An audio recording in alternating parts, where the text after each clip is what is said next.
The scene opens on a sleek, high-rise apartment in the heart of Moscow. Snow falls outside the panoramic window. This is Alina's world: success, luxury, and crushing emotional solitude. At 32, she had everything: a demanding job in finance, a wardrobe of expensive clothes, and a cynical certainty that love was a lie. In Moscow, relationships were a cruel math equation: status plus wealth equals attention. She dated men who measured her worth by her watch and her looks, men who were cold as the city's winter. Every time she dared to give her heart, it was returned damaged. She built an emotional fortress, telling her friends, "True love is a fantasy invented to sell flowers. It doesn't exist." The cold of the city had seeped into her soul. Alina's solution was escape. She needed warmth, light, and a break from the crushing materialism of her life. She booked a cultural exchange trip, choosing the most distant, most sun-drenched place she could imagine: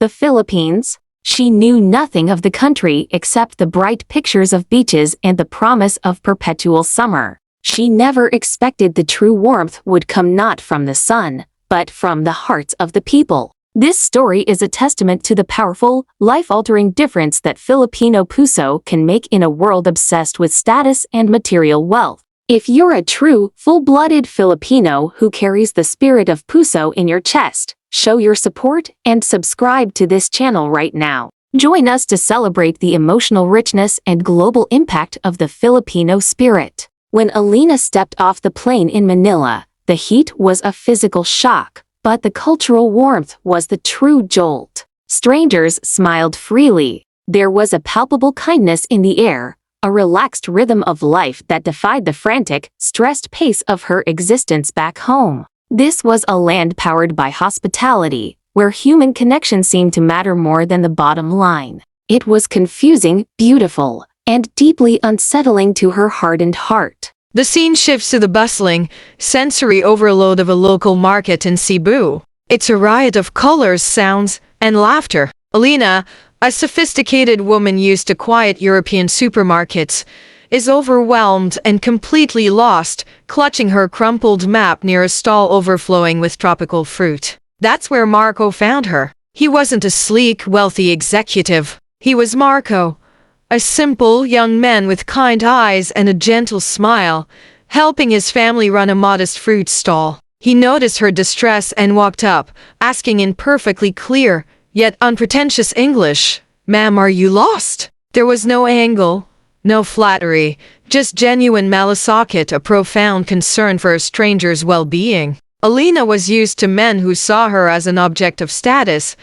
Marco saw her as a person in need of help. He didn't offer her an expensive dinner. He offered to walk her back to her bus, sharing funny, self-deprecating stories about growing up in Cebu along the way. His honesty was a shock. He didn't try to impress her. He simply cared.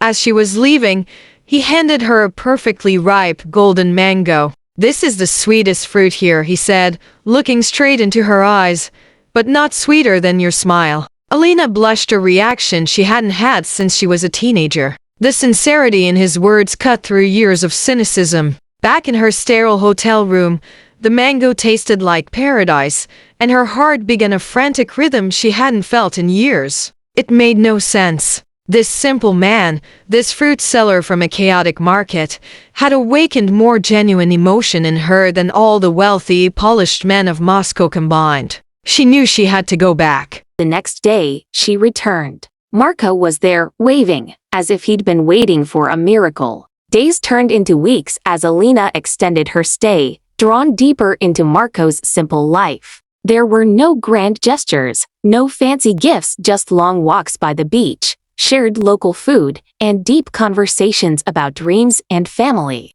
Marco's life was difficult. He worked tirelessly to support his siblings after their father passed. Alina listened, not with pity, but with profound respect. His struggles were not weaknesses, they were sources of strength and dedication. His love for his family was a testament to his character, a level of commitment Alina had never witnessed in the transactional relationships of her past. One evening, as the sun painted the sky orange and gold over the sea, Marco finally spoke the words that shattered Alina's fortress. He didn't talk about his future wealth or his status. He talked only about her. "Alina," he said, holding her hand, "I know I can't offer you a life of luxury, but if love is about taking care of someone and never letting go, I can promise you this: I will love you even on days you don't love yourself." Alina cried, not tears of sadness, but of release. No one, not in all her years, had ever offered her something so pure and selfless.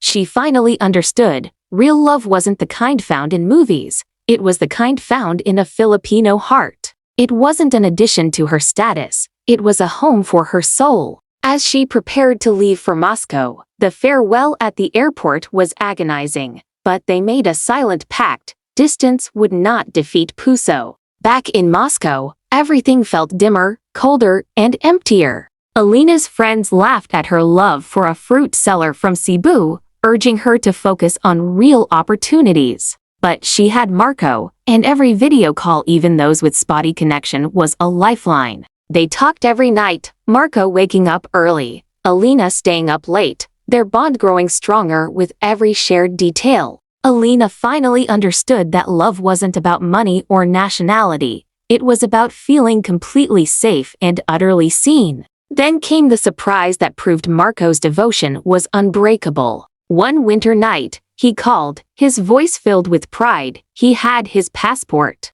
For months, he had been working exhausting double shifts, saving every peso in secret, not for himself, but for a single plane ticket to the cold, distant country where his love lived. The scene shifts dramatically to a snowy Moscow airport. Alina runs across the cold floor, tears streaming down her face, to meet Marco. He is bundled up, slightly awkward in the snow, but radiating the warmth of the Cebu sun. They embrace tightly, ignoring the cold and the curious stares of strangers. Their love had just crossed oceans, language barriers, and an immense cultural gap, and Marco's sacrifice proved that his heart was stronger than any distance. During his 2-month stay, Marco's sincere kindness won over Alina's skeptical parents. He didn't try to impress them with his non-existent wealth. He charmed them with his politeness, his humor, and his unwavering respect. Alina knew then, with absolute certainty, that she was done with the cold life of status and ambition.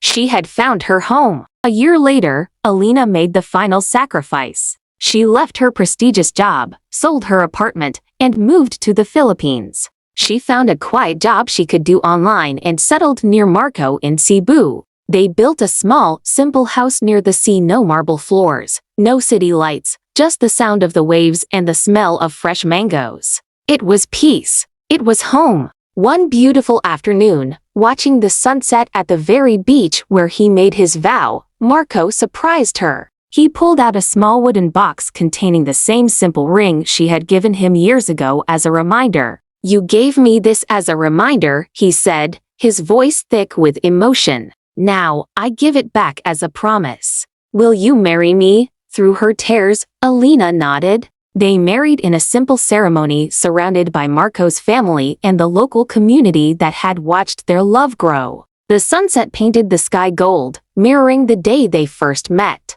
Alina often reflects on her journey. She went searching for peace and found love. She went looking for warmth and found a heart that never let her feel cold again. She realized that sometimes love doesn't come from the places you expect, or the people who look like you. It comes from the deepest, purest source of sincerity, the Filipino puso, a love that is not about grand gestures or status, but about endless care, patience, and the beautiful truth of a kind man who spoke straight to her heart. The Filipino heart proved her cynical Western materialism wrong, teaching her that real love is not a fantasy, but a real-life commitment.